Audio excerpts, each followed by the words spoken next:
Assalamualaikum warahmatullahi wabarakatuh. Salam sejahtera untuk kita semua. Semoga kita semua dalam keadaan berbahagia dan dalam lindungan Allah Subhanahu wa taala. Tuhan yang Maha Esa. Amin. Amin ya rabbal alamin. Perkenalkan, saya Yogi Rahmat SPDMM. Saya adalah salah satu dosen tetap program studi S1 Manajemen pada Sekolah Tinggi Ilmu Ekonomi Riau. Di program studi S1 Manajemen ini, saya dipercaya untuk mengampu salah satu mata kuliah, yaitu mata kuliah pengantar manajemen dengan kode MKW 1043. Mata kuliah ini adalah salah satu mata kuliah yang wajib diambil oleh seluruh mahasiswa S1 Manajemen dengan bobot 3 SKS. Pada kesempatan kali ini, saya akan memaparkan beberapa informasi mengenai aktivitas pengajaran yang saya lakukan, yaitu dalam rangka menyusun dokumen pernyataan diri dosen dalam unjuk kerja Tridharma Perguruan Tinggi atau PDD UKT PT. Penyusunan ini bertujuan bagi saya untuk memenuhi salah satu syarat mengikuti sertifikasi dosen pada gelombang 1 yang diselenggarakan oleh Kemendikti-Saintek tahun 2025 pada bidang pendidikan dan pengajaran. Adapun untuk deskripsi mata kuliah pengantar manajemen ini, yaitu mata kuliah ini mengkaji konsep dasar-dasar manajemen terkait dengan yang pertama gambaran umum manajemen, yang kedua perkembangan teori manajemen, yang ketiga lingkungan organisasi, baik itu lingkungan eksternal maupun lingkungan internal. Yang keempat, fungsi manajemen dan pengambilan keputusan.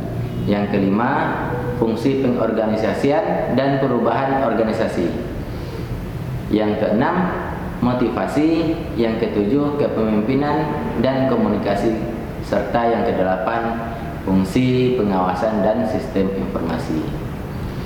Nah, berikutnya metode pembelajaran yang saya gunakan adalah ceramah bervariasi, diskusi, dan studi kasus.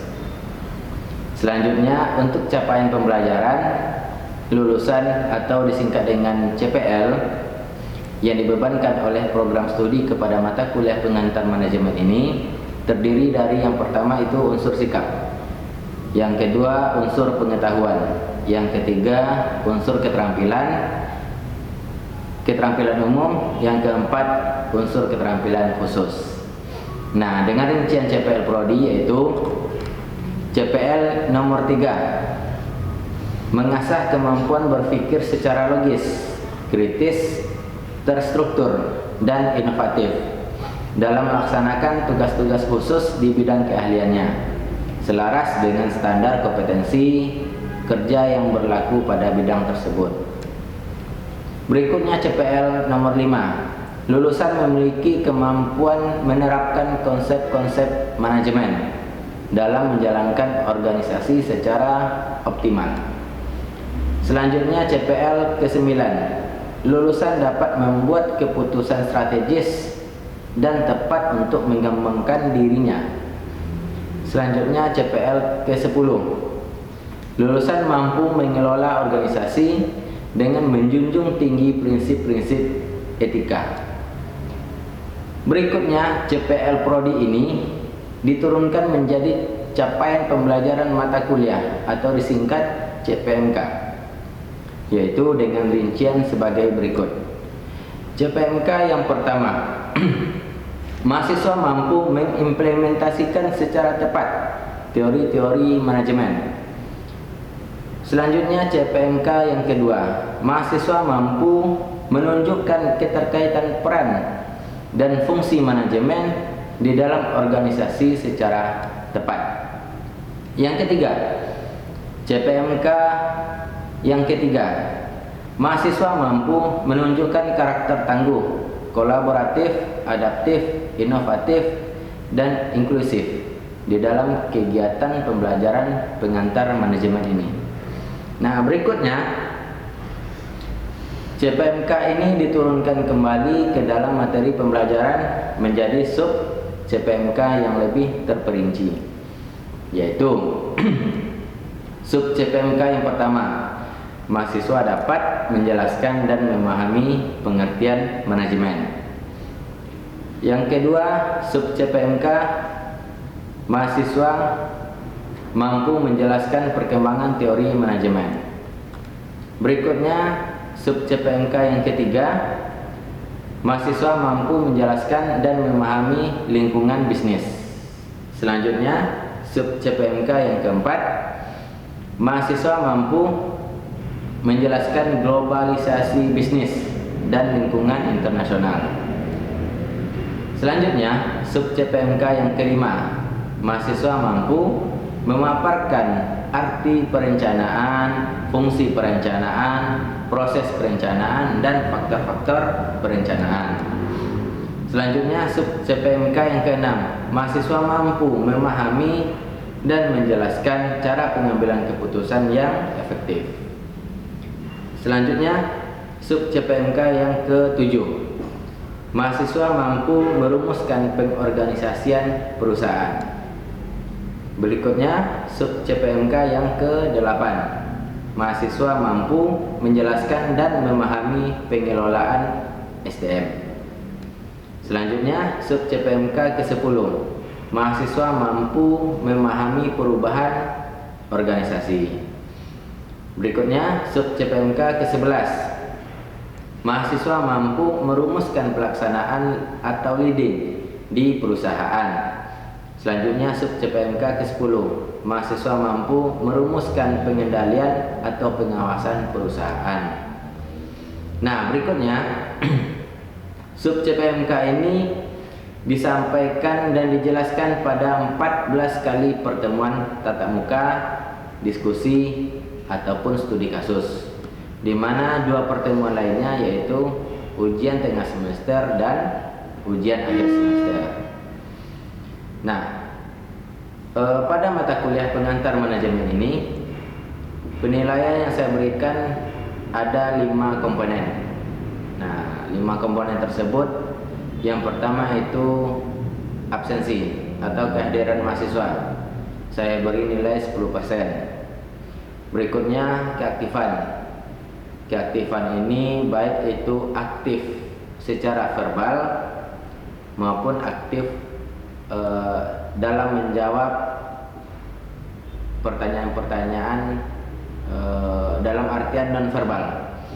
Saya kasih nilai 20%. Yang ketiga itu nilai tugas. Saya kasih 20%. Berikutnya nilai ujian tengah semester. Saya kasih nilai 20%. Dan selanjutnya nilai ujian akhir semester. Saya kasih nilai 30%. Jadi semua total penilaiannya 100%. Penilaian ini saya lakukan secara objektif dengan mempertimbangkan berbagai indikator seperti ketepatan, penguasaan materi, partisipasi aktif di dalam diskusi, serta kemampuan menganalisis studi kasus. Saya menggunakan rubrik penilaian yang transparan dan terukur. Kemudian hasil evaluasi hasil penilaian saya sampaikan kembali kepada mahasiswa sebagai bentuk umpan balik untuk meningkatkan mutu pembelajaran.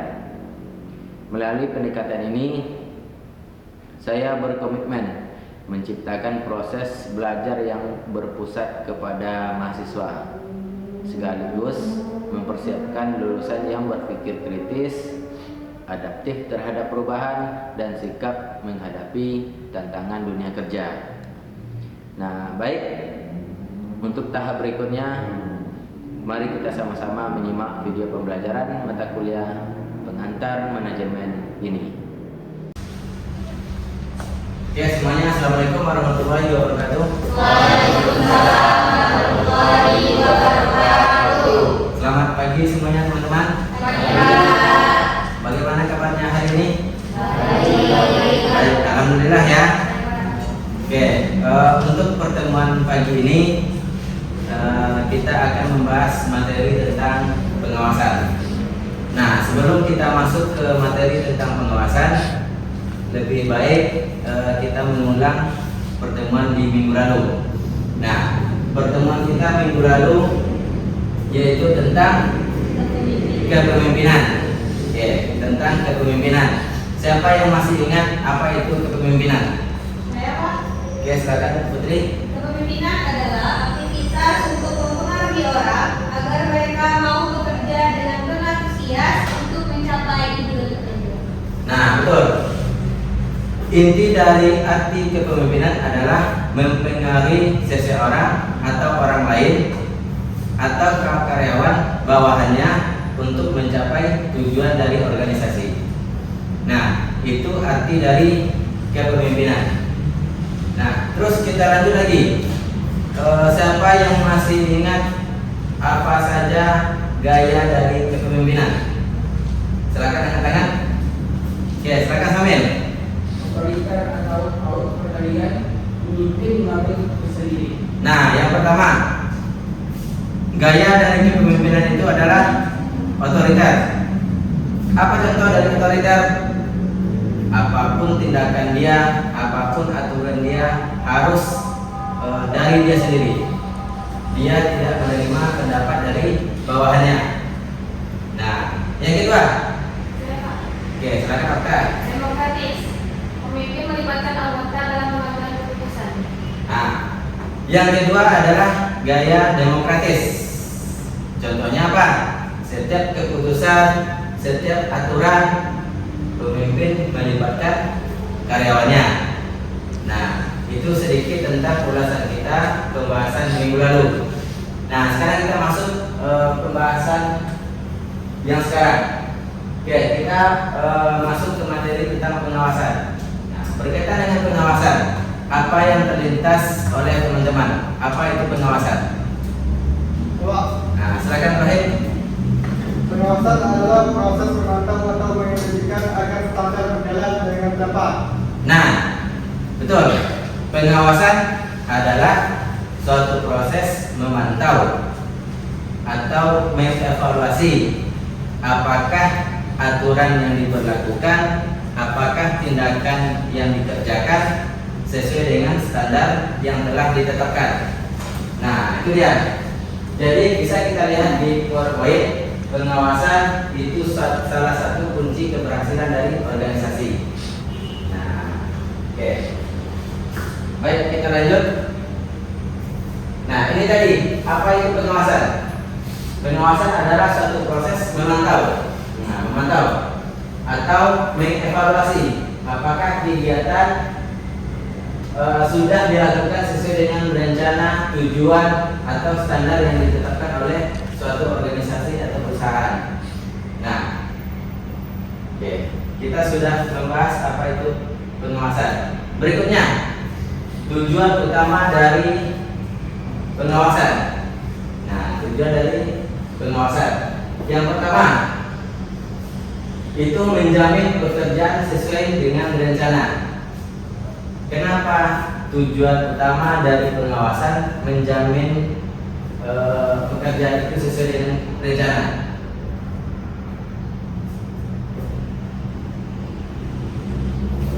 Nah, karena dengan adanya pengawasan, maka standar-standar yang ditetapkan tadi, SOP yang ditetapkan tadi berjalan dengan semestinya. Yang kedua, mendeteksi kesalahan atau penyimpangan secara dini. Nah, sebelum itu kesalahan terjadi oleh karyawannya, maka dengan adanya pengawasan akan mendeteksi kesalahan-kesalahan tersebut lebih dini. Nah, sehingga risikonya bisa dikurangi. Nah, itu tujuan yang kedua. Nah, berikutnya kita masuk ke tujuan yang ketiga, memberikan dasar untuk perbaikan berkelanjutan.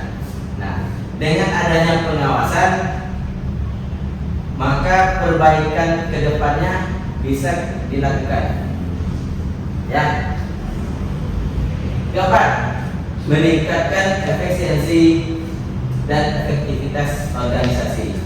Nah, peran penting dari pengawasan ini untuk meningkatkan efisiensi kerja, produktivitas hasil kerja. Nah, sehingga tujuan organisasi atau tujuan sebuah perusahaan untuk mendapatkan profit yang lebih tinggi itu tercapai. Nah, oke, sampai di sini ada pertanyaan?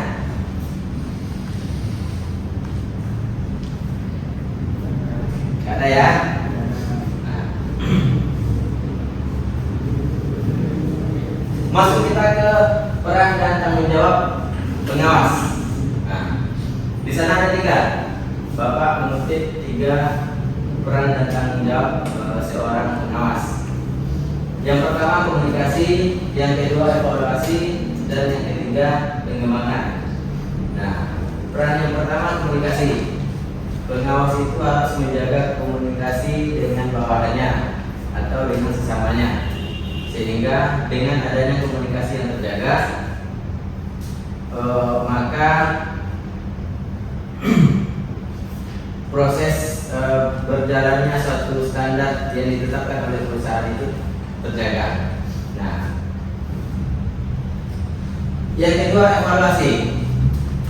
Nah, evaluasi. Adanya peran dari pengawas, evaluasi kinerja-kinerja yang dihasilkan oleh bawahannya akan mampu tercapai. Nah, yang ketiga pengembangan. Peran penting dari pengawas yaitu memberikan suatu inovasi, suatu pengembangan untuk karir dari karyawannya.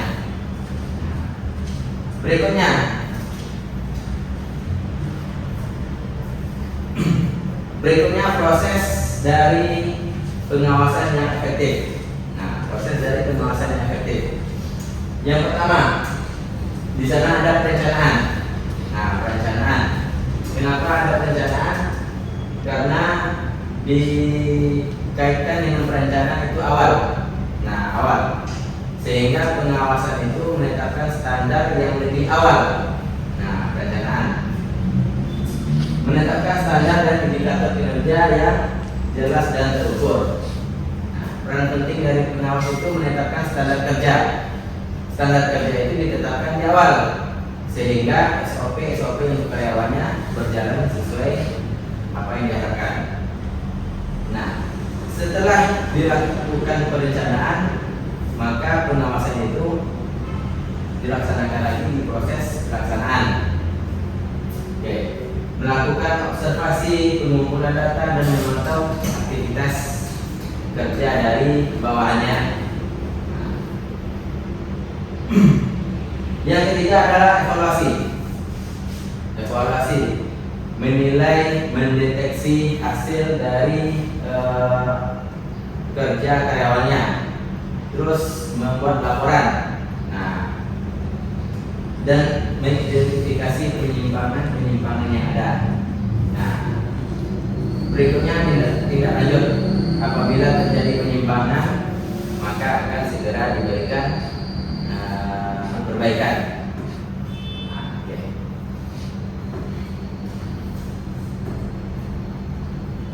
Nah, berikutnya materi kita tentang teknik dan alat dari pengawasan. Nah, teknik dan alat pengawasan. Yang pertama itu pengawasan langsung. Nah, apa itu pengawasan langsung? Pengawasan langsung terhadap suatu kegiatan. Nah, pengawasan langsung adalah pengamatan langsung terhadap suatu kegiatan. Nah, yang kedua pengawasan tidak langsung. Nah, apa lagi itu pengawasan yang tidak langsung itu? Nah, menggunakan data, laporan kerja. Contohnya, misalkan kita melaporkan kegiatan kita tiap bulan. Nah, di situ pengawas bisa menilai apakah standar yang ditetapkan berjalan atau tidak. Nah, itu teknik yang kedua. Yang ketiga, pengawasan preventif. Nah, pengawasan preventif ini apa lagi nih? Dilakukan sebelum kegiatan mulai untuk mencegah kesalahan terjadi. Nah,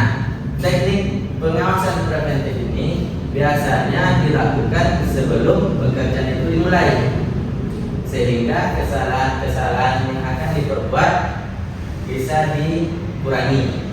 Nah, itu. Yang keempat, pengawasan represif.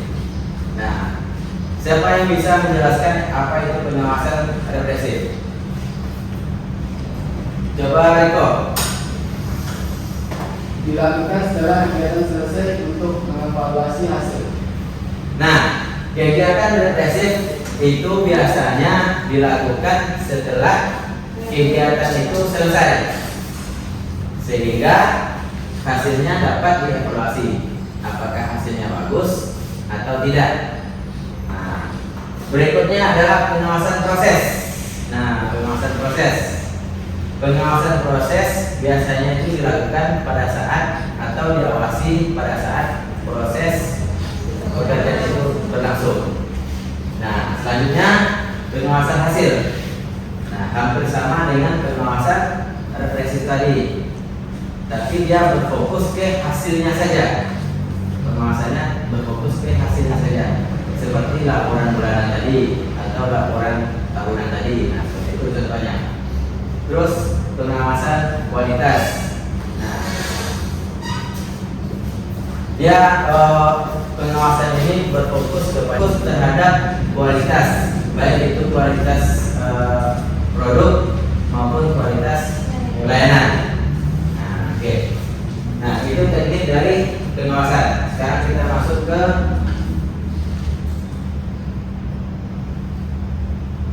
alat dari pengawasan. Nah, alat dari pengawasan. Oke, yang pertama kamera CCTV. Nah, itu kan alat kamera CCTV. Yang kedua sensor.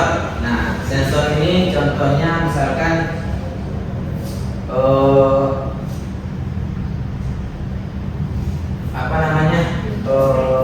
sensor jari misalkan. Nah, kita tensi dengan fingerprint. Nah, seperti itu contohnya. Terus perangkat lunak pengawasan. Berikutnya perangkat lunak. Nah, ada juga suatu aplikasi yang memantau hasil dari laporan. Kita masukkan laporan itu, maka aplikasi mendeteksi laporannya sudah lengkap, laporannya belum lengkap. Nah, itu dia alatnya. Berikut lagi alat ukur dan penguji. Nah, terus selanjutnya sistem alarm. Biasanya mungkin kalau di sistem alarm itu contohnya alarm banjir ya. Kalau sudah naik bunyi alarmnya. Nah, itu kan suatu sistem pengawasan juga. Nah, api juga yang ada yang diterapkan di hotel misalkan atau di instansi pemerintah yang lainnya. Nah, itu dia. Nah, jadi ini alat untuk pengawasan.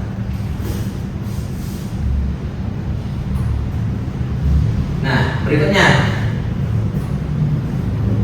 berkaitan dengan materi kita ini, Bapak telah meneliti tentang pengawasan berpengaruh terhadap semangat atau motivasi dari kerja karyawan. Nah, jadi penelitian yang telah Bapak lakukan memang betul, dengan adanya semangat, dengan adanya pengawasan, maka semangat ataupun motivasi dari kerja karyawan akan meningkat secara signifikan. Nah, seperti itu. Nah, Bapak meneliti dengan judul pengaruh pengawasan terhadap semangat kerja karyawan tetap pada PT Air Jernih Desa Aliantan Kabupaten Pekanbaru. Nah, hasilnya Bapak telah Bapak tuangkan ke dalam jurnal. Nah, nanti silakan teman-teman download. Hasilnya akan ada di sana. Berikutnya kita masuk ke kesimpulan. Kesimpulan dari pembahasan kita hari ini, yang pertama, pengawasan adalah kunci keberhasilan dari suatu instansi atau dari suatu organisasi. Yang kedua, peran aktif dari pengawasan akan meningkatkan kinerja dari karyawannya. Nah, yang ketiga, penggunaan teknik dan alat yang tepat mendukung efektivitas dari pengawasan. Berikutnya, pengawasan berkelanjutan penting untuk pencapaian tujuan yang optimal. Nah, sampai sini ada pertanyaan dari teman-teman? Karena ya, terima kasih ya. Baik, oke, sebelum kita tutup pertemuan pada pagi ini, Bapak akan memberikan tugas ke teman-teman. Nah, tugas studi kasus. Silakan nanti teman-teman analisa kasus yang terkait dengan pengawasan. Nah, tugasnya itu misalkan boleh teman-teman awasi atau teman-teman studi kasus tentang kinerja karyawan misalkan di PT XYZ, ataupun boleh juga teman-teman analisa sistem penjualan dari toko obat misalkan.